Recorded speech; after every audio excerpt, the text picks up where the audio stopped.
आज की कहानी शुरू कर।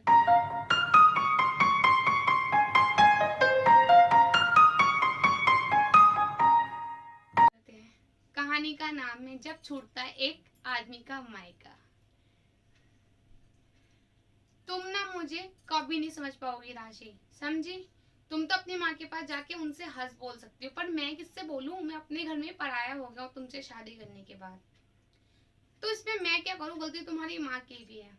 जोर जोर से शशि और उसके पति सुनील लड़ रहे हैं और बाहर खड़ी कमरे के बगल में ही खड़ी हुई माँ सब कुछ सुन रही है, लेकिन कुछ कह नहीं सकती, क्योंकि अगर कहेंगी तो बहू को पता चल जाएगा कि वो उसके कमरे में कान ला के सारी बातें सुन रही थी। तो आइए इस कहानी को कुछ दिन पीछे ले जाते हैं। कुछ दिन पहले की ही बात है। राशि और सुनील एक ही कंपनी में काम करते हैं, लेकिन डिपार्टमेंट अलग होने की वजह से दोनों घर से साथ में ही निकलते हैं। तो उसकी सास यानी कि सुधा जी राशि की किचन के काम में काफी हेल्प कर देती हैं। जब तक वो तैयार होकर आती है तब तक वो आधे से ज्यादा खाना या नाश्ता वगैरह बना चुके होते हैं। राशि थोड़ी बहुत मदद कर देती है अपनी सास की। तो अभी कुछ दिन पहले से ही सुधा जी की भाई और भाभी रहने के लिए आ रखे हैं, तो उनका मिजाज कुछ बदला बदला सा है। एक दिन जब सुनील और राशि ऑफिस से लौटकर घर आते हैं, घर आते ही हमेशा की तरह जो आदत के अनुसार माँ का था, वो हमेशा जबरदस्ती चाय पिलाने बिठा देती थी।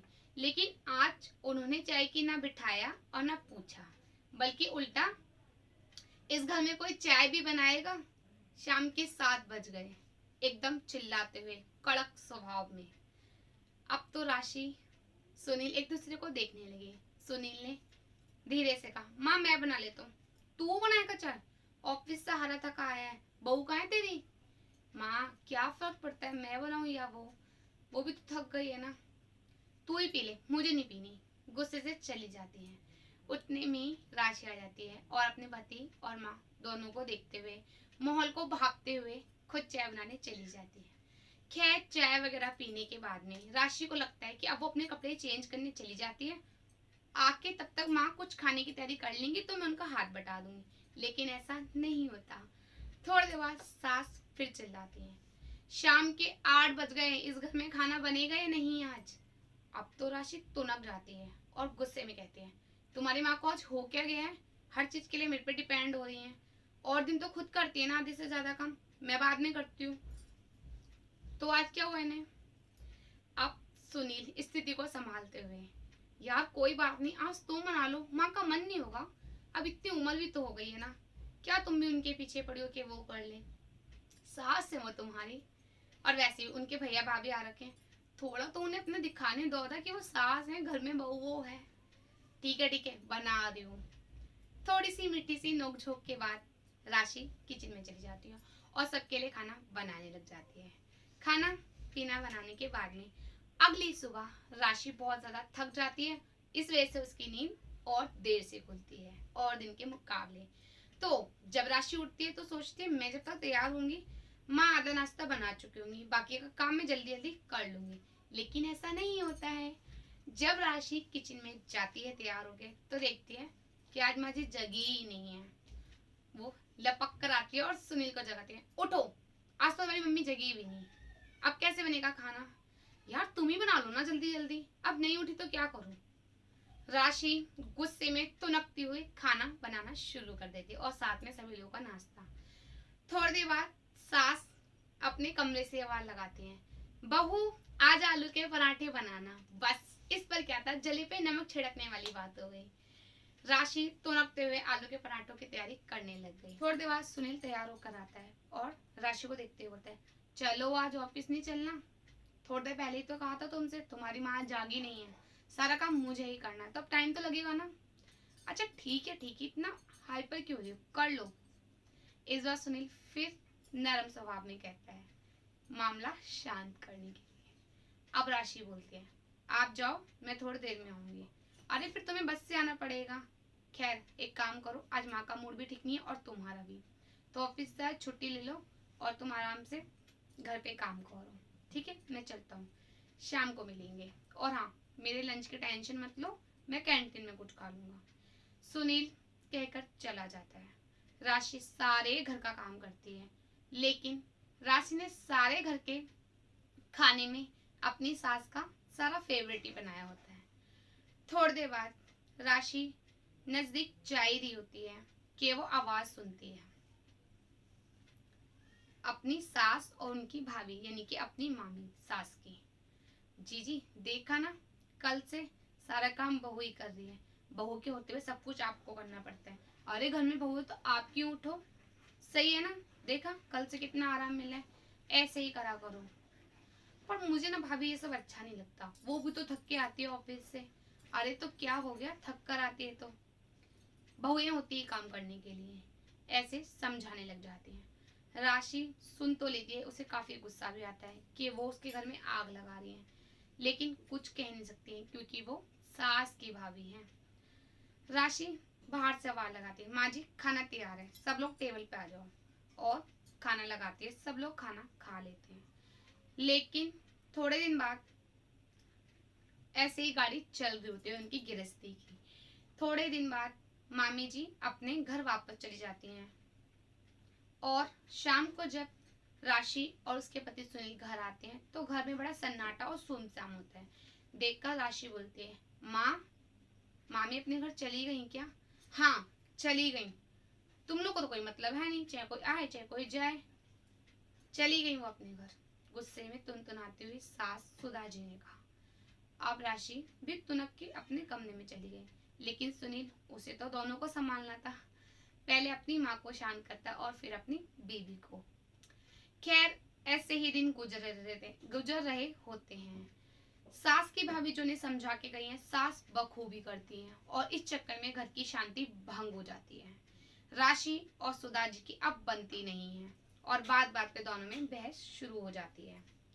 घर में मनमुटाव तनाव का माहौल होता चला जा रहा है दिन पर दिन, और इन सब में पिस रहा है तो सिर्फ सुनील। से माँ की भी सुननी है और अपनी बीवी की भी। खैर इन सब से सुनील बहुत ज्यादा परेशान हो जाता है, और एक दिन उसका बेस्ट फ्रेंड, उसका जिगरी दोस्त उसको बोलता है, सुनील क्या बात है, मैं तुम्हें देख रहा हूँ तुम काफी दिन से परेशान और बुझे बुझे से रहते हो, कोई खास दिक्कत? अरे यार कुछ नहीं, वही घर का ड्रामा चला रखा है राशि और माँ ने, अब तो इन लोग की बनती ही नहीं है, रोज लड़ते हैं आपस में, रोज बहस होती है किसी न किसी बात पर, ना माँ राशि को समझना चाहती है और ना राशि माँ को। तो क्या हुआ, तू इन सब में क्यों पड़ रहा है, ये घर के मामले औरतों के, औरतों तक रहने दे। नहीं यार ऐसा अच्छा तो नहीं लगता, मेरी बीवी मेरी माँ लड़े और मैं देखता रहूं, मुझे नहीं अच्छा लगता ये सब कुछ, अच्छा नहीं लगता ना, और चैन चाहता है तो किसी एक को चुन ले और खुश रहे। मतलब, इस बात सुनील बोलता है। अब उसका दोस्त संदीप बोलता है, कहने का मतलब ये है या तो बीवी को चुन ले और माँ से अलग हो जा, या माँ को चुन ले बीवी से तलाक ले ले, यही हो सकता है। नहीं नहीं यार, मैं ऐसा सोच भी नहीं सकता, ना मैं अपनी माँ को छोड़ सकता हूँ ना बीवी को, मेरे लिए दोनों जरूरी हैं। तो प्लीज फिर टेंशन क्यों ले रहा है, क्योंकि देख माँ और बीवी दोनों के बीच में अगर तू समानता बिठाता रहेगा ना तो चैन से रह ही नहीं पाएगा, क्योंकि ज्वाइंट फैमिली में रहने वाले आदमी, उनकी जिंदगी में चैन होता ही नहीं है, क्योंकि सास बहू की खटर पटर चलती ही रहती है। यार कोई अच्छा सा सुझाव देना जिससे सब कुछ खत्म हो जाए, तू मुझे क्या आइडिया दे रहा है, मैं ये नहीं कर सकता। हाँ तो मैं कह रहा हूँ ना, एक को चुन और अलग हो जा, नहीं मैं ऐसा नहीं कर सकता। खैर चल मैं खुद ही सोचता हूँ, कहकर बात वहीं खत्म कर लेते हैं। अब आज रात को फिर किसी बात पे माँ जी और राशि का फिर से झगड़ा हो जाता है, और सारी भड़ास राशि अपने पति सुनील पे निकालते हैं। रात को दोनों में काफी झगड़ा होता है, और झगड़ा इतना ज्यादा बढ़ जाता है कि बाहर सारी आवाजें जारी होती हैं। राशि की सास सुधा जी आवाजों को तेज सुनते हुए उनकी कमरे की तरफ आती हैं, और थोड़ा सा दूर होके बातें सुनने लग जाती है कि बहू बेटे को मेरे लिए क्या क्या कहकर भड़का रही है। झगड़ा बढ़ता ही चला जा रहा है। अब गुस्से में सुनील कहता है, यार मैं तो तंग हो गया हूँ तुम सास बहू के झगड़े से, ना माँ मुझे समझना चाहती है और ना तुम, जी तो करता है कि अपने आप को खत्म ही कर लूं, मार लूं। अब ये सुनकर राशि तो रोने लग जाती है, पैरों चले जमीन खिसक जाती है कि ये उसके पति ने क्या कह दिया। कमरे से बाहर खड़ी माँ भी बहुत रो रही है, क्यों? क्योंकि उनके बेटे की गृहस्थी उन्हीं की वजह से खराब हो गई। आज उनका बेटा अपने लिए इतना कह रहा है, इतना बुरा कह रहा है। कोई भी माँ ये शब्द नहीं सुन सकती और ना ही कोई पत्नी। खैर, राशि को अपनी गलती पे पछतावा होता है और तुरंत अपने पति से माफी मांगती है और कहते हैं कि ठीक है, अब जैसा आप कहोगे मैं वैसे करूंगी, लेकिन प्लीज ऐसे कभी मत कहना। उसका पति सुनील कहता है, यार तुम मेरी तो सुनना ही नहीं चाहती हो। मैं अपने घर में रह के भी पराया हो गया हूँ। तुम अपनी मम्मी के घर जाती हो तो तुम्हारी कितनी आवभगत होती है। मैं तो अपनी मम्मी से कुछ कह ही नहीं सकता किसी काम की, क्योंकि अगर उन्हें किसी काम की बोलूंगा तो वो बोलेंगे तेरी बीवी है। वो तुम्हारे ना होने से पहले तो करती थी, लेकिन अब वो नहीं कर पाती, पता नहीं क्यों।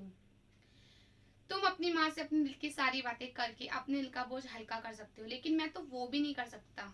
ऐसा लगता है कि अपने घर में रहते हुए भी मैं पराया हो गया।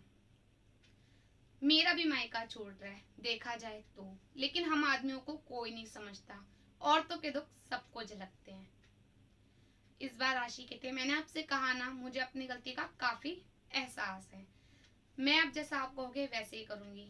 कुछ सोचते हैं इस बारे में, लेकिन मैं माँ जी से झगड़ा नहीं करूंगी। वो जो बोलेंगी चुपचाप सुन लूंगी, और कहकर माफी मांगने लग जाती है। बाहर खड़ी माँ भी आंसू बहा रही है। शायद वो पछतावे के आंसू थे। खैर, थोड़ी देर सोचने के बाद राशि अपने पति सुनील से कहती है, मैं सोच रही थी क्यों ना एक काम वाली रख लेती हूँ। मेरी भी काम में मदद हो जाएगी और माँ को भी आराम मिल जाएगा, और इससे ना झगड़े होंगे ना कुछ, क्योंकि काम की वजह से तो झगड़े होते हैं हम लोगों में।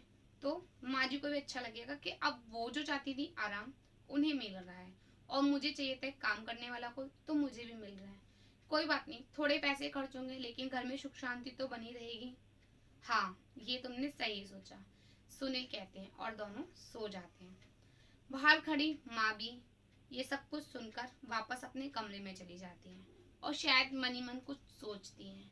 राशि और उसकी सास दोनों ही काफी रोती हैं और इस बारे में बहुत रात तक सोचती हैं कि आखिर उनकी वजह से उसके पति ने और उनके बेटे ने क्या सोचा अपने बारे में। शुक्र है भगवान का कि उसने कोई ऐसा कदम नहीं उठाया, क्योंकि हम लोगों की वजह से सुनील को कितनी ज्यादा परेशानी हो रही थी ये सिर्फ उसकी बीवी और उसकी माँ ही समझ सकती थी। तभी तो गुस्से में उन्होंने अपने लिए इतना बुरा बोला। खैर, सवेरा हो चुका था, लेकिन शायद उनकी जिंदगी में दोबारा घर में शांति आने वाली थी। अब जब राशि उठी तो उसने देखा उसके उठने से पहले ही सास उठ चुकी हैं, और जैसे वो पहले नाश्ता आधा बना चुकी होती थी तब तक आधा राशि बना लेती थी। आज वैसे ही हुआ। डाइनिंग टेबल पे आज बहुत महीने बाद माँ, बेटे और बहू तीनों साथ बैठ के नाश्ता करते हैं। नाश्ता करते करते ही राशि अपनी सास से बोलती है, माँ मैं सोच रही थी कि किसी काम करने वाली को रख लेती हूँ, आपका भी ख्याल रखेगी और मेरी भी काम में मदद हो जाएगी। लेकिन बहू मैं हूँ ना, इन सब चीजों की क्या जरूरत है। इस बार सुधा जी ने अपनी गलती का एहसास करते हुए धीमे स्वर में कहा। लेकिन इसी पे जवाब देते हुए राशि ने कहा, नहीं माँ जी, घर में शांति बनी रहे इसके लिए बहुत जरूरी है। ठीक है बहू, जैसा तुम्हें अच्छा लगे, कहकर सुधा जी अपने कमरे में चली जाती है।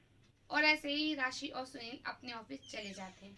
दिन भर माँ कुछ सोचती है, और जब शाम को राशि और सुनील वापस आते हैं तो माँ अपनी गलती की माफी अपने बेटे से मांगती हैं और कहती हैं कि मैंने अपनी भाभी की बातों में आकर अपने घर की शांति खुद भंग करी है। बेटा मुझे माफ कर दो, और हमारी गृहस्थी पहले जैसे चल रही थी वैसे ही चलेगी। तू बहू को अपने हिसाब से समझा। माँ आप माफी मत मांगो, अच्छा नहीं लगता। बड़े होके आप माफी मांगो, मैं राशि से खुद बात कर लूंगा। रात को सुनील राशि को भी मना लेते हैं। अगली सुबह तीनों खिलखिला के हंसते एक दूसरे के साथ नाश्ता करते हैं, और अब उनकी जिंदगी पहले के जैसी ही हो गई। तो फ्रेंड्स, ये कहानी यही एंड होती है। इस कहानी के उद्देश्य से मैं भी आपको यही समझाना चाहती हूँ कि देखा, किसी के दूसरे के बहकावे में आकर अपनी गृहस्थी में सुधा जी ने कैसे आग लगाई। उनकी घर की शांति एकदम भंग हो चुकी। इन सब चीजों में बेटा तो उन्हीं का पिस रहा था। इसलिए फ्रेंड्स, हमें अपने घर की सुख शांति की चाबी सिर्फ अपने पास रखनी चाहिए। किसी और को सुख शांति की चाबी नहीं देनी चाहिए, ना ही उसकी बातों में आना चाहिए। तो फ्रेंड्स, उम्मीद करती हूँ आपको मेरी कहानी अच्छी लगी होगी। अच्छी लगी तो लाइक कीजिएगा, चैनल को सब्सक्राइब कीजिएगा और नीचे कमेंट जरूर कीजिएगा।